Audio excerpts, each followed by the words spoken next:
సకల సమస్యల పరిష్కారాలయం. ఓం జ్వాలాముఖేశ్వరి అమ్మవారి ఆశీస్సులతో జాతకం చెప్పబడును. భర్త పరస్త్రీ వ్యామోహం, భార్య పరపురుష సహవాసం నుండి విడిపించడానికి మీరు ఇష్టపడిన వారు మీ నుంచి దూరమై ఉంటే స్త్రీ వశీకరణ, పురుష వశీకరణ, ప్రేమ సమస్య, ప్రేమ వివాహం, అత్త కోడళ్ల సమస్యలు, భార్యాభర్తల సమస్యలు, లైంగిక సమస్య, సంతాన సమస్య, ఎటువంటి సమస్యలకైనా గుప్త సమస్యలకైనా 100% 3 రోజుల్లో ఫోన్ ద్వారా పరిష్కారం చేయబడును. నెంబర్ 1 వశీకరణ స్పెషలిస్ట్, ప్రధాన తాంత్రిక అహోరాత్రం ఆచార్య గురూజీ. Phone number 9014339338. 3 రోజుల్లో 100% పరిష్కారం చూపబడును. నమ్మకంతో కాల్ చేయండి. ఛానల్లోకి తిరిగి స్వాగతం. సింహరాశి వారి జాతకులు, ఈ రోజున భగవంతుడే వేస్తున్న అతిపెద్ద శిక్ష మీకు. ఎందుకంటే ఇది పరీక్ష సమయం. మొక్కవోని దీక్షతో ఈ రోజున సహనంతో ఉండండి.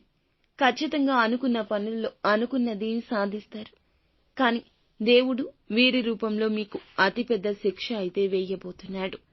ఏ మాత్రమూ కూడా ఆలస్యం అనేదే లేకుండా మనం ఈ వీడియోలోకి వచ్చేద్దాము. ఈ రోజున ఒక వ్యక్తి వల్ల వీరికి జీవితమంతా కూడా తలక్రిందులుగా మారబోతుంది. వీరి జీవితం ఎలా మారబోతుంది? ఆ వ్యక్తి ఎవరు అంటే, కోపం వస్తే వీరు భయంకరంగా మారిపోతారు. అనుకున్న పనుల్లో శ్రద్ధ పెట్టే చేస్తారు. విజయం కలగకపోతే బాధపడతారు. అహంకారం కొన్ని విషయాల్లో అనర్థం మూలము. ఎవరైనా సరే సలహా ఇచ్చినా సూచన చెప్పినా నచ్చదు. కోపం చల్లారే వరకు ఒంటరిగా ఉంటారు. వీరిని పలకరించాలంటే ఎదుటివారు అమ్మో అనుకునే విధంగా వీళ్ల ఆహార్యం ఉంటుంది, మాట తీరు ఉంటుంది. అందువల్లే వీరిని చూసినప్పుడల్లా చాలా మందికి భయం వేస్తుంటుంది. ఎదుటివారు వీళ్లతో మాట్లాడాలంటే కొంచెం ఎక్కువ భయపడతారు. అయితే వీరి జీవితంలో ఒక ముఖ్య మలుపు తిరగబోతుంది. ఒక వ్యక్తి రీత్యా ఈ రోజు ఇదంతా కూడా జరగబోతుంది. కోపంతో ఉండే వారితో వీరు కాస్త అప్రమత్తంగా ఉండండి. అందరిపై ఆధిపత్యం చెలాయించాలనే తత్వంతో ఉంటారు. స్నేహపూర్వక స్వభావం ఉంటుంది. అందరినీ సమాన దృష్టితో ఒకేలా చూస్తారు. ప్రశాంతంగా ఉంటారు. ఆధ్యాత్మికంగా కూడా భగవంతునికి దగ్గరగా ఉండే ప్రయత్నం చేయండి. కష్టం మనుషునికి చెబితే చులకన అవుతాము. భగవంతునికి చెప్తే భగవంతుడే మనల్ని కాపాడుతాడు. ఏదో ఒక రూపేణ ఒక వ్యక్తిని మన జీవితంలోకి పంపిస్తాడు. వారు చేసే సాయం కష్టాల నుండి బయటకు తెస్తుంది. నిత్యము యోగా, ధ్యానం చేయడం, సాత్విక మనసుతో ఆలోచనలు చేయండి. భగవంతుని నామస్మరణ నిత్యం చేసుకోండి. పని ఒత్తిడి వల్ల మీలో ఏర్పడిన అలసట, నీరసమంతా తొలగిపోతుంది. కొంతమంది శత్రువులు పని కట్టుకుని మరి ఉద్దేశించి ఏదో ఒక రూపంలో మాట అనడం కావచ్చు, నిందించి రెచ్చగొట్టడం, విధ్వంసం సృష్టించే విధంగా మిమ్మల్ని కించపరిచి గాయపరచడం, సమాజంలో దెబ్బతీసే విధంగా మాట్లాడి పతనాన్ని కోరుకుంటున్నారు. అలాంటి వారికి లొంగొద్దు. మాయ మాటలను ప్రతిదీ బుర్రకెక్కించుకోవద్దు.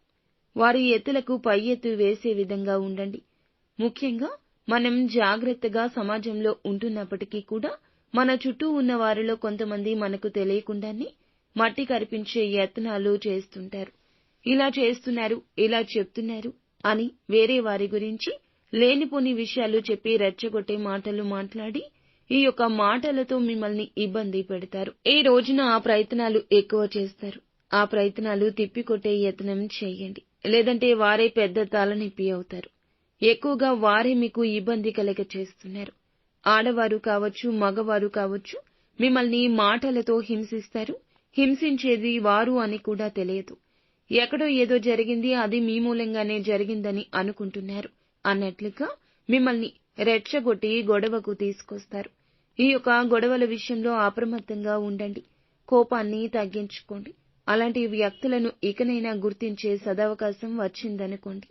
మనిషి మాట బట్టి కాకుండా మనతో మెలిగిన తీరు బట్టి వారు ఎలాంటి వారు, జీవితంలోకి వారు వచ్చాక మనకు మేలు జరిగిందా కీడు జరిగిందా ఆలోచిస్తే అంతా అర్థమవుతుంది.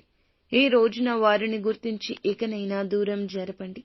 నిత్యం శివారాధన చేసుకోండి. అంతా మంచి జరుగుతుంది.